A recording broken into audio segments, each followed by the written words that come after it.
In this video, I'll show you December 27, 2020 43-year-old Marine Corps veteran Daryl House, along with his sister and dog, were allegedly spotted climbing among and on top of cliffs that are off the designated trail at the Petroglyph National Monument in Albuquerque, New Mexico.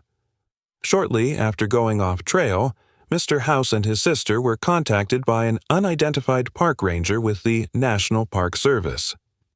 This is yet another interaction that went viral after a misleading video was posted online, and I highly encourage you all to watch the entirety of this episode to gain a deeper understanding.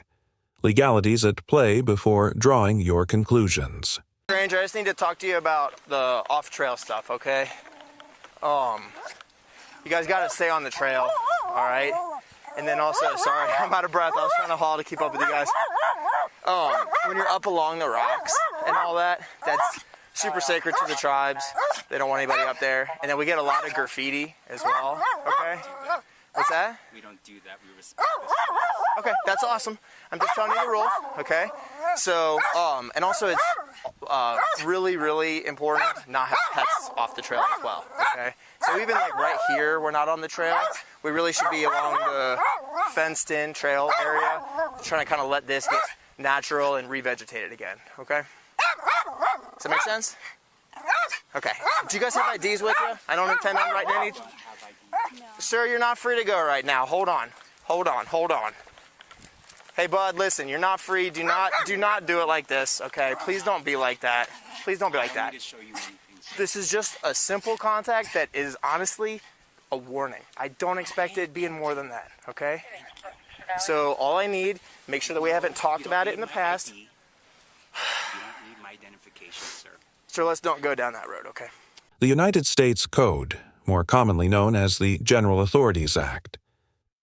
Park rangers retain the very same legal authority as many other federal law enforcement agencies, such as the U.S. Marshals and the FBI, and their authority generally runs concurrently with whatever state they work in, meaning that they can enforce both federal and state statutes. Title 36 of the United States Code covers parks, forests, and public property, and Chapter 1 of this title is entirely dedicated to the National Park Service and the Department of the Interior.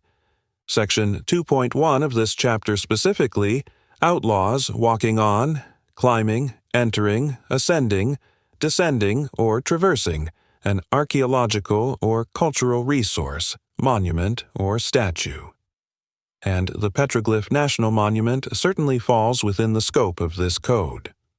According to the National Park Service's website, archaeologists have estimated that there may be over 25,000 petroglyph images along the 17 miles of escarpment within the monument boundary. Petroglyphs are rock carvings made by pecking directly on the rock surface using a stone chisel and a hammerstone, and are extremely fragile and easily destroyed.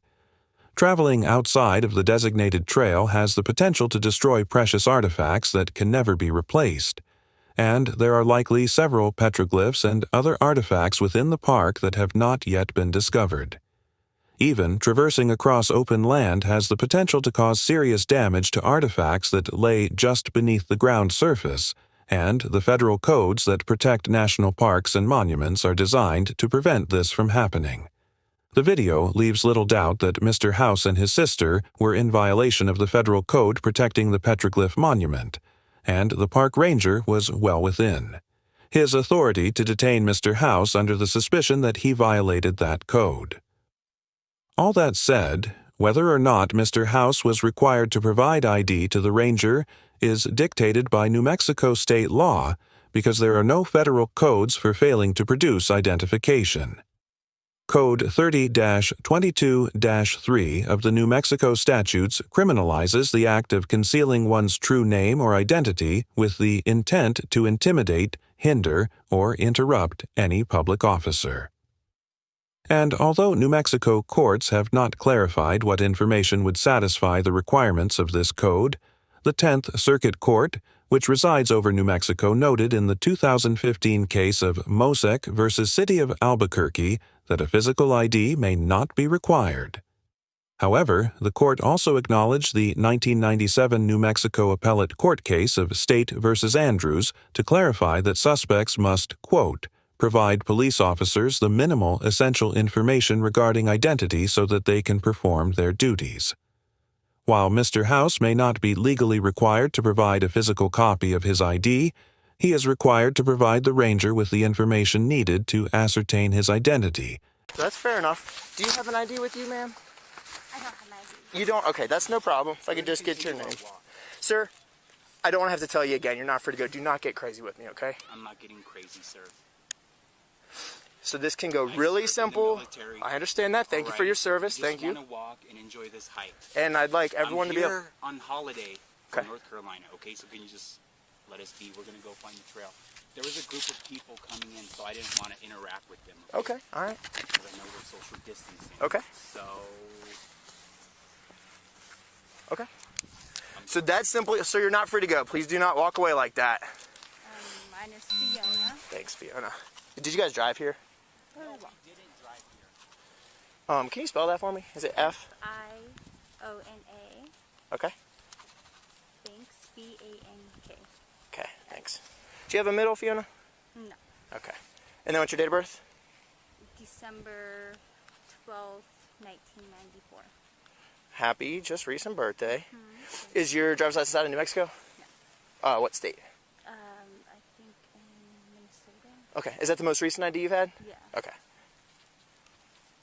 Alrighty, thanks. So I've got Fiona Banks, 12/12/94, in probably Minnesota. Okay. All right, sir. I really just want to restart this. This is not a big deal. Like I said, this is a simple warning. You're making it a big deal. No, I'm just doing my job, sir. This is literally my job, to serve and protect this area, okay? This is sacred to a ton of folks. We get a lot of visitors. Unfortunately, it doesn't get treated that well, and so I've got to be out here protecting it, okay? This is very simple. I run you. I make sure that we haven't talked about it before. If we have, maybe it's a more official warning or a citation, or you have to go to court, etc. If we've never talked about this before, no harm, no foul. You're educated, and I'm out of here. Does that make sense? You're not getting my identification, sir. Okay. That's no problem. Do you know his name? Do you know his name? Yeah. Okay. What is his name? Gerald. Thank you. Is that with a G, sir? It's a J. Okay. Do you mind spelling that for me then? Jerd. Alrighty. Thank you, sir. And your last name?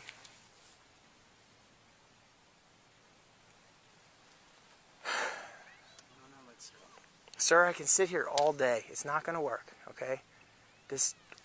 I mean, do you have a warrant or something? What's your concern? I don't have a warrant. Okay, I then don't what's have anything your against you. concern? You don't need my identification, sir. So this is a law enforcement action, and I do need to identify you. Native Americans and the government and law don't mesh well. You know that. Okay, well, We've had our differences before. I absolutely... You're on our land. Mr. House points out the fact that Native Americans have a tumultuous history with the American government.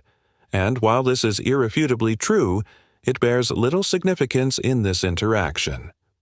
There is no denying the atrocities inflicted upon Native Americans by the hands of the United States government, and the legal implications of these acts still reverberate throughout American society today.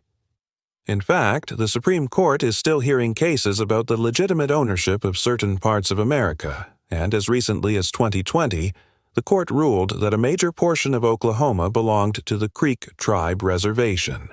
However, modern America has made a concerted effort to preserve Native American culture and national identity, and this largely began by the government's creation of unique statuses for American Indian tribes, recognizing them as sovereign nations, but still existing under the laws of the U.S. government and the state in which the tribal nation is located. There are approximately 2.5 million Native Americans in the United States today, and federally recognized tribes are considered domestic dependent nations that have certain elements of tribal sovereignty preserved while still remaining subordinate to the federal and state governments. From this status, the concept of tribal sovereignty was born, which grants tribal nations the right to limited self-government, to define its own membership, to manage tribal property, and to regulate tribal business and domestic relations. In turn, the federal government has certain special trust obligations to protect tribal lands and resources, the right to self-government, and to provide services necessary for tribal survival and advancement. This relationship creates a very unique situation for Native Americans and renders them both beholden to the U.S. government and independent of it. This status exists because Native Americans suffer from many of the same social and economic problems as other victims of long-term bigotry and discrimination. For example, Native Americans suffer disproportionately high rates of poverty, infant mortality, unemployment, and high school dropout rates, while there are a litany of laws and legal precedents to ensure. Native American culture is preserved and tribal sovereignty is respected. None of these laws absolve Native Americans from adhering to the very same legal standards as non-native citizens of the United States, and the fact that Mr. House is a Native American does not grant him special privileges to disregard the preservation of the Petroglyph National Monument. Sir, I sympathize with any of that, but this is simply a law enforcement action today, and you just need to provide your name, and we're done. Gerald, you got my name. And what's your last name, sir? You don't need my last name. I need to fully identify you. Humphrey, thank you. Sound it out. H-U-M-P-H-R-U-I. That's how you sound it out. And then, do you have a middle initial, sir? I don't. Okay, and your date of birth? That's the only way. The dispatch? 1989. All right, thank you very much. I just need to clear with dispatch and then we'll be out of here, okay? Both Mr. House and his sister provide the ranger with a false name and date of birth, and the ranger informs the two that once he verifies their identity with his dispatcher, they will be free to go. New Mexico Code 30-22-3, which we mentioned earlier in this episode, also provides that concealing one's true name or identity or disguising oneself with intent to obstruct the due execution of the law, or with intent to intimidate, hinder, or interrupt any public officer is a criminal offense. And unbeknownst to the ranger, both Mr. House and his sister are in blatant violation of this code. It is unclear why the two decided to give the ranger false information, as neither of them had active warrants, and doing so only added to the criminality of their conduct. After the ranger tells Mr. House that he is going to confirm his information with dispatch, Mr. House begins walking away from the scene, and the ranger and Mr. House's sister catch up to him once he gets back onto the trail. So, let me get this straight. You'd like to escalate this contact into refusing to identify yourself, and then in which case you're going to be detained until I can ID you? I'm asking you, if you do not want to identify yourself, I just need your full information, and if you don't want to ID yourself... I don't want to ID myself. Okay. So, that would be that would be refusing a lawful order. You understand that? And then you'll be detained until I can ID you. Do you understand that? You're not going to touch me. Do you understand that? All right, sir, go ahead and please give her the dog. My dog ain't going anywhere. Sir, please give her the dog. My dog ain't going anywhere. Okay, here's what I need you to do. Stop right now, sir. Stop walking. Stop walking or you may be tased. Stop walking. Please. Put the dog down right now. Please, sir. Put the dog down right now. Put the dog down right now. Sir. I'm scared when I don't understand. Can you ask him to put the dog down, please? Why are you doing? Because although he could have been more reserved with his use of a taser, he was calm and cordial throughout the encounter, attempted to engage in a civil dialogue with Mr. House, and remained within the bounds of his authority at all times. The ranger did everything he could to de-escalate this interaction, and made a concerted effort to end this encounter peacefully.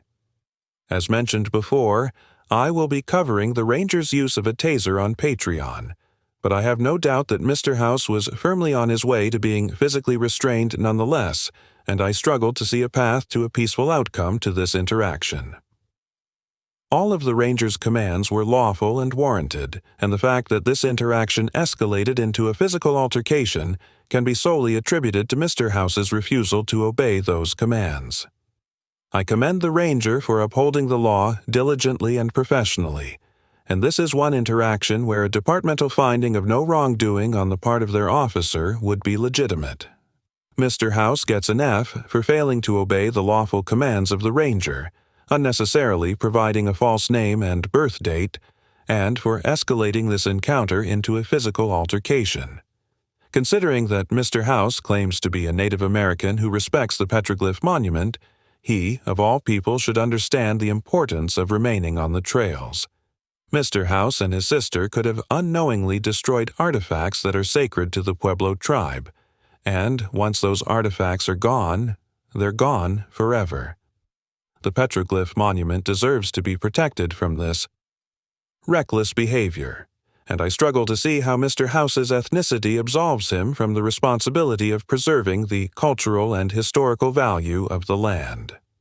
Mr. House needlessly escalated what could have been a simple warning into a full-scale tasing and detainment, and committed multiple crimes along the way. Mr. House's narrative following the encounter was entirely misleading, and this interaction is a prime example of why you shouldn't take videos like his Instagram post at face value. I highly doubt that Mr. House would have a case against the ranger, and I firmly believe that the officers could have arrested him if they chose to do. Thank you very much for watching the video. Subscribe our channel for next video.